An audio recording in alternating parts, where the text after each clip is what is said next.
a todos amigos, bienvenidos una vez más a Meditando en su Palabra. En el día de hoy tenemos un tema diferente. Hoy abordaremos un estudio bíblico que va a estar súper interesante, así que si quieres saber de qué se trata, quédate a ver este video.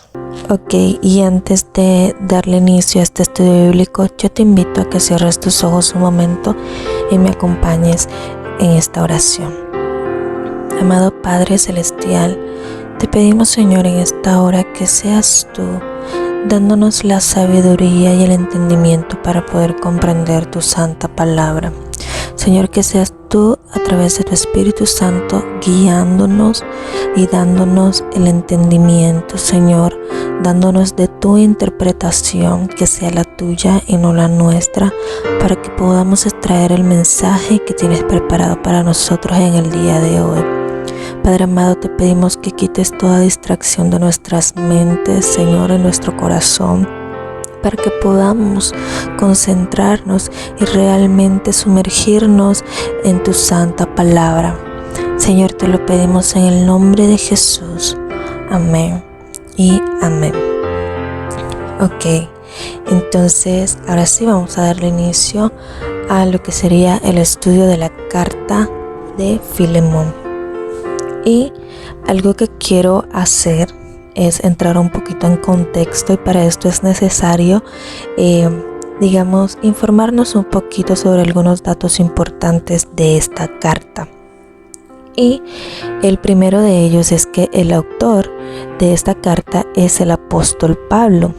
Y en la fecha en la que probablemente se escribió fue alrededor del año 60 después de Cristo. Entonces los destinatarios de esta carta, es decir, a quienes iba dirigida esta carta, eran a Filemón, quien probablemente era un miembro rico de la iglesia de Colosas. También estaba dirigida a una creyente llamada Apia y a otro llamado Arquipo, y a la iglesia que se reunía en su casa. Realmente no hay mucha información acerca de quiénes eran estos dos personajes, Apia y Arquipo, pero se cree o existen hipótesis que afirman que pudiera tratarse de la esposa y del hijo de Filemón, respectivamente. Pero como les digo, no existe todavía ninguna certeza de que esto sea así. El propósito de este libro era convencer a Filemón de que debía perdonar a su esclavo fugitivo Onésimo y aceptarlo como un hermano en la fe. Ya más adelante vamos a entrar de lleno con la historia y las características de cada uno de estos personajes. Pero antes que nada también hay que, analizar el marco histórico en el que esta historia se desarrolló. Y es que la esclavitud era muy común en el Imperio Romano y aparentemente algunos cristianos tenían esclavos, ¿no? Esto era precisamente lo que estaba sucediendo con estos personajes, que Filemón era, digámoslo así, el amo de Onésimo. Pero no quiero adelantarles mucho, solo quiero aclarar, o más bien decirles que Filemón es una de solamente 4 cartas personales en la Biblia, y se trata nada más y nada menos que de una súplica personal de Pablo en favor de un esclavo. ¿Ok? Esto rara vez lo vemos en la persona de Pablo, ya que en la mayoría de sus cartas, digámoslo así, lo vemos como esa figura de autoridad que exhorta a los demás hermanos para que vuelvan al camino de la rectitud, para que se arrepienten, para que busquen perdón de Dios. Y entonces siempre lo vemos como que en ese plan del Señor con la autoridad, ¿no?, dentro de su ministerio, para, digámoslo así, corregir y exhortar a los demás hermanos.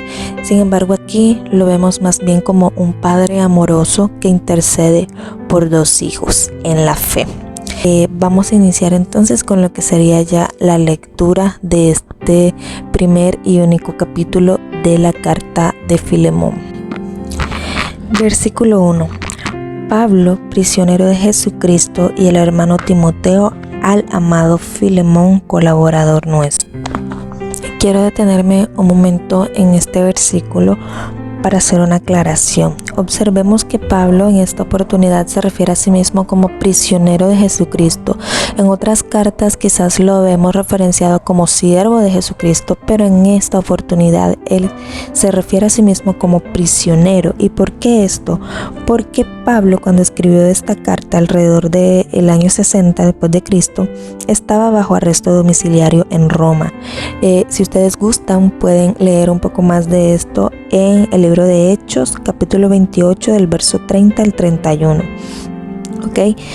Por si quieren, digamos, entender un poco mejor el contexto en el que se estaba desarrollando esta historia. Observemos también que Pablo menciona a Timoteo, ya que ese fue uno de los compañeros de confianza de Pablo y quien estaba en este momento con él en prisión. Entonces, al final de este primer versículo vemos que Pablo se refiere a Filemón como al amado Filemón, colaborador nuestro. Pero ¿quién era este Filemón? Filemón era un propietario griego que residía en Colosas y había sido convertido bajo el ministerio de Pablo. La iglesia de Colosas se reunía en su casa.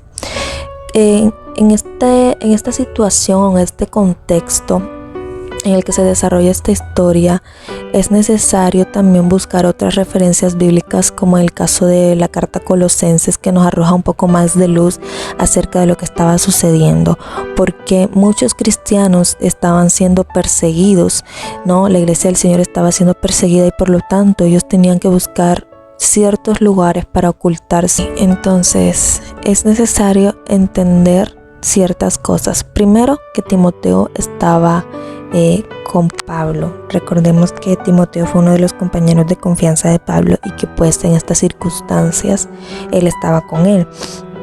Adicionalmente a eso, al finalizar este primer versículo vemos que Pablo se refiere a Filemón como al amado Filemón, colaborador nuestro. Realmente era común que cada congregación de la iglesia primitiva se reuniera en el hogar de alguno de sus miembros. Todo esto debido a la persecución esporádica y el gran costo financiero. Entonces, como no era fácil construir templos cristianos en esa época, ellos lo hacían de esta manera. Y en esta oportunidad, Filemón era quien, por decirlo así, prestaba su casa para que la congregación pudiera reunirse.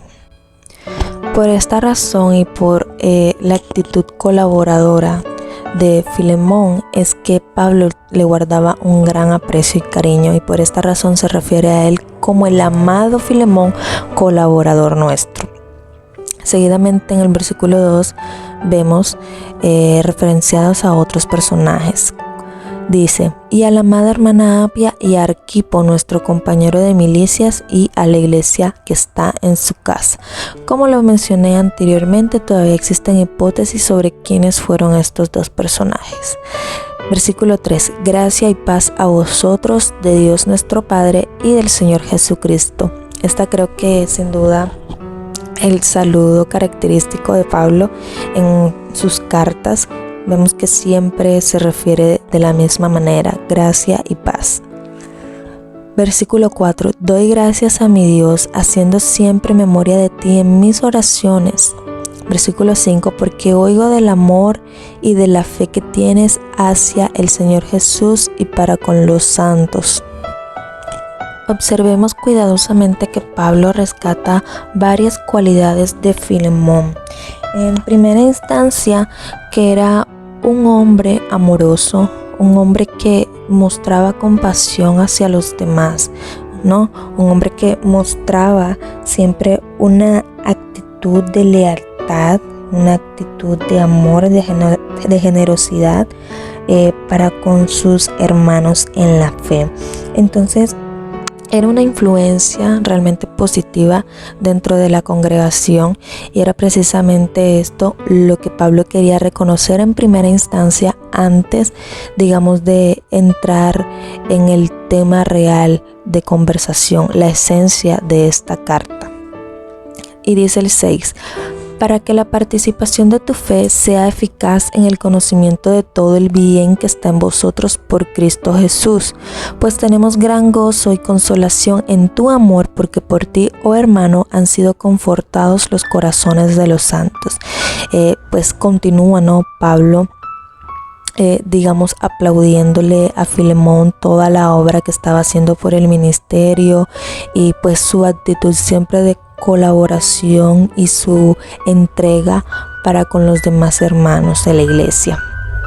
Y dice el 8, por lo cual, aunque tengo mucha libertad en Cristo para mandarte lo que conviene, más bien te ruego por amor, siendo yo como soy, Pablo ya anciano y ahora además prisionero de Jesucristo. Si bien es cierto, debido a que Pablo era un apóstol y un anciano de la iglesia, podría haber usado su autoridad con Filemón ordenándole que tratara con bondad a su esclavo fugitivo. Pero recordemos que Pablo no se basó en esto, no se basó en su propia autoridad, sino en el compromiso cristiano de Filemón. Y esto lo hizo con amor, con toda la ternura con la que un padre quizás le habla a sus hijos cuando es necesario, digamos, hacerles ver que necesitan, corregir ciertas cosas. Esta era prácticamente la misma situación, ya que Pablo quiso que la obediencia de Filemón fuera sincera y no forzada. Dice entonces el versículo 10, te ruego por mi hijo Onésimo, a quien engendré en mis prisiones, el cual en otro tiempo te fue inútil, pero ahora a ti y a mí nos es útil. Hacemos una pausa aquí y analicemos entonces por qué Pablo estaba haciendo este comentario, ¿no? ¿Por qué decía que el cual en otro tiempo te fue inútil? Probablemente hubo un conflicto entre Filemón y Onésimo. Y es que Filemón, ¿verdad?, era amigo de Pablo, pero legalmente era el amo y el dueño de Onésimo. ¿Qué era lo que estaba sucediendo aquí? Pablo le estaba pidiendo a Filemón que no castigara a Onésimo, sino que lo perdonara y lo restaurara como un nuevo hermano en Cristo. Y ya lo vamos a ver a continuación. Pero realmente, digamos, el meollo de toda esta situación es que Pablo está intercediendo por Onésimo, a quien probablemente conoció en sus prisiones.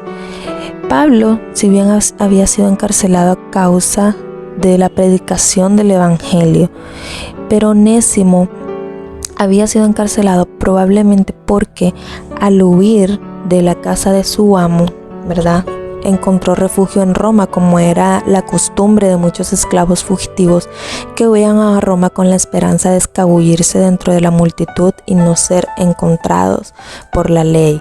Sin embargo, el caso de Onésimo no fue así. Él no corrió con esa suerte, sino que fue puesto en custodia a causa de lo que había hecho. De manera que Onésimo tenía dos deudas. No solo había quebrantado la ley romana, sino que también había defraudado a su amo y por eso debía enfrentar esos asuntos. Así que es por esto que Pablo se lo deja claro y es entonces cuando decide escribir esta carta para, digámoslo así, hacer que la situación no tome por sorpresa a Filemón y que reaccione de una manera negativa, sino por el contrario, preparar su corazón para que pudiera disponerse a perdonar a ese esclavo. Si te quedaste hasta este punto del video, no olvides suscribirte, darle a la campanita de notificaciones, regalarnos un fuerte like y comentar aquí abajo si te gustaría ver más videos como este. Ahorita te invito a que veas esta trivia y trata de responder las preguntas. Empecemos. ¿Y cuál es el nombre del esclavo que traicionó a su amo? ¿Onésimo, Pablo o Filemón?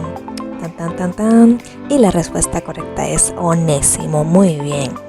Ok, mis amores, y hasta aquí el video del día de hoy. No olvides suscribirte y darle like para la segunda parte de este estudio bíblico de Filemón.